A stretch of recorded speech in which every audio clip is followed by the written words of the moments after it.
Hey everybody. Wow, that's fucky. Whatever, it is what it is. So I haven't done a reading in a couple of weeks now. You may have noticed, you may not have noticed.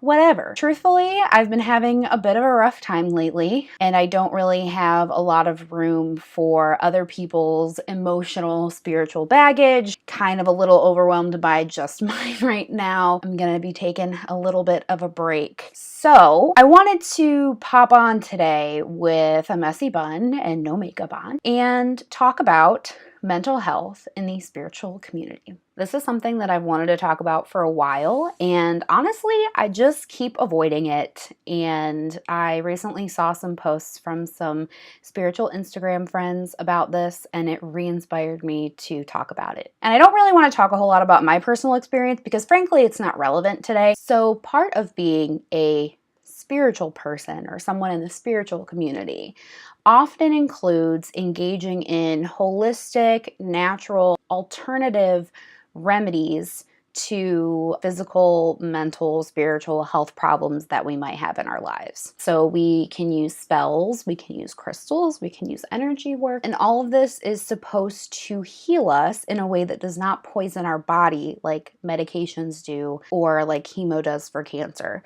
So we are, as a spiritual community, embracing those healing methods that are not of the norm and that are not dangerous, which is great. I'm glad that we have such a broad range of things that we can use to heal ourselves, you know, from sound, like I said, crystals, energy work. We have like acupuncture and massage and yoga. But honestly, some of these things are not going to help for certain ailments. And it's okay if you are experiencing some kind of ailment to use something that isn't one of these alternative methods. It is okay to engage in taking medication if you need to, and it's okay to, like get chemo if you have cancer, and it doesn't make you any less of a spiritual person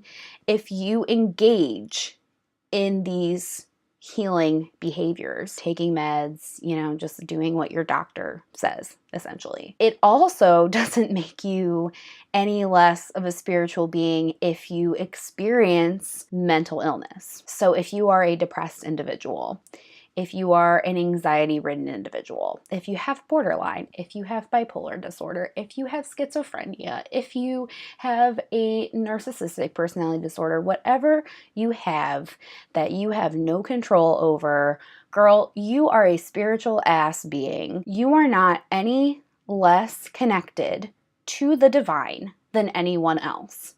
If you're a reader, being depressed does not make you a shitty reader. If you're anxious, it doesn't make you a shitty reader. If you have a personality disorder, it doesn't make you a shitty healer. We are all connected to the divine.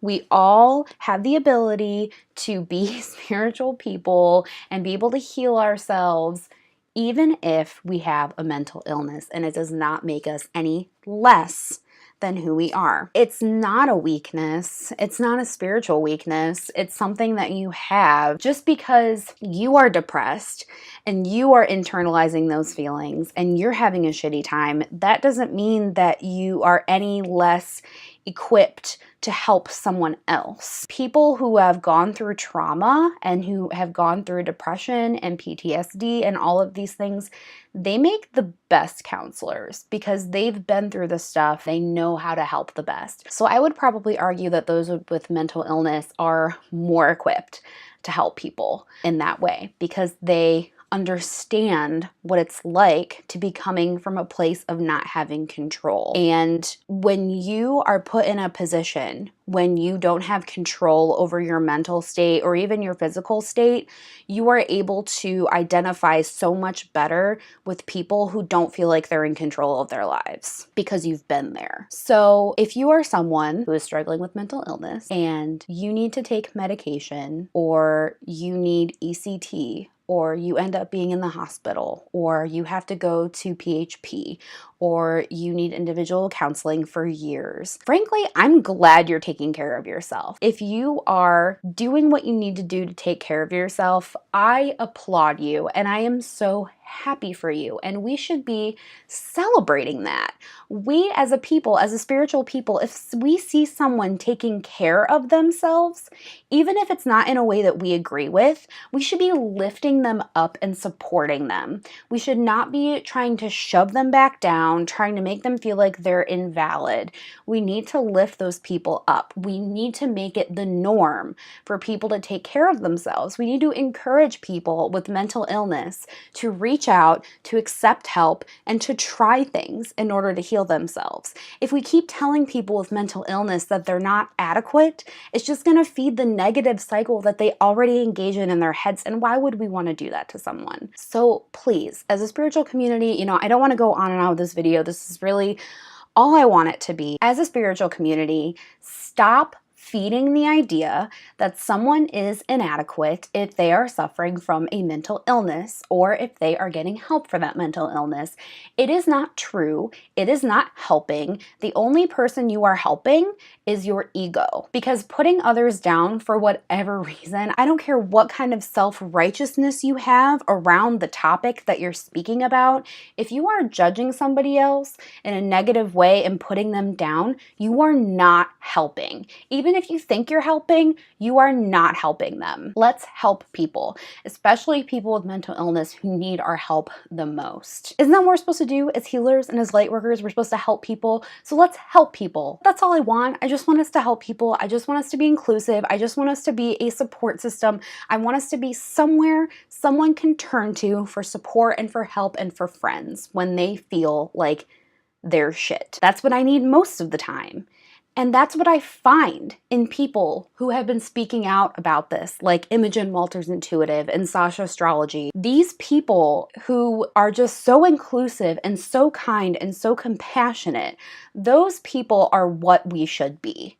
Those people are what we should be doing, what we should be striving for every single day. We should be normalizing what people with mental illness are going through to make them feel more accepted and to make them more likely to get help. Guys, come on, it's 2017. I can't believe I'm even talking about this. It's ridiculous.